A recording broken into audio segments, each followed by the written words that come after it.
हमारी ये दुनिया इतनी रहस्यमयी है कि उन्हें जान पाना बेहद ही मुश्किल है। लेकिन फिर भी कुछ रहस्यों को तो जान लिया गया है, लेकिन कुछ को अभी भी जानना बाकी है। और उन्हीं रहस्यों में से एक है ये किताब, जिसे वॉयनिक मैन्यूस्क्रिप्ट कहते हैं।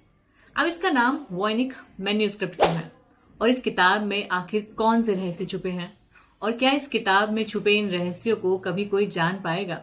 चलिए इस बारे में बात करते हैं। दरअसल इस किताब के बारे में ये कहा जाता है कि ये किताब 600 साल से भी ज्यादा पुरानी है और इसे 1912 में एक वॉयनिक नाम के व्यक्ति ने खरीदा था।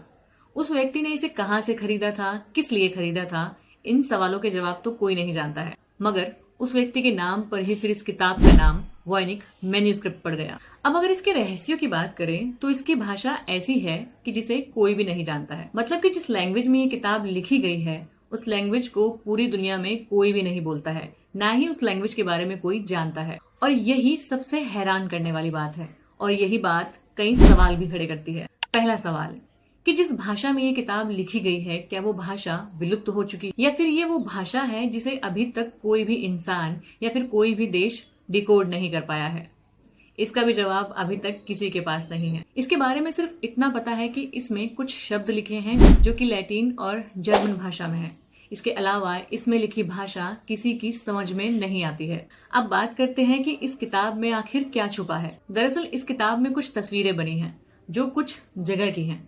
इस किताब में कुछ सिंबल्स भी बने हैं जो लोगों की समझ से बिल्कुल परे हैं। मगर इस किताब में कुछ पेड़ पौधों की तस्वीरें भी बनी हैं, और ये वो पेड़ पौधे हैं जो हमारी इस दुनिया में है ही नहीं। यानी कि इस किताब में बने पेड़ पौधों की तस्वीर हमारी दुनिया में मौजूद पेड़ पौधों से बहुत अलग है। इस किताब के बारे में ये भी कहा जाता है कि इस किताब में पहले बहुत सारे पन्ने हुआ करते थे, लेकिन समय के साथ इसके कुछ पन्ने खराब हो गए और अब इसमें सिर्फ 240 पन्ने ही बचे हैं। इस किताब को बड़े बड़े विद्वानों ने देखा और पढ़ने की कोशिश की, लेकिन फिर बाद में वो इसी बात पर पहुंचे कि इस किताब को शायद इस तरीके से लिखा गया है कि इसमें कुछ रहस्यों को छुपाया जा सके।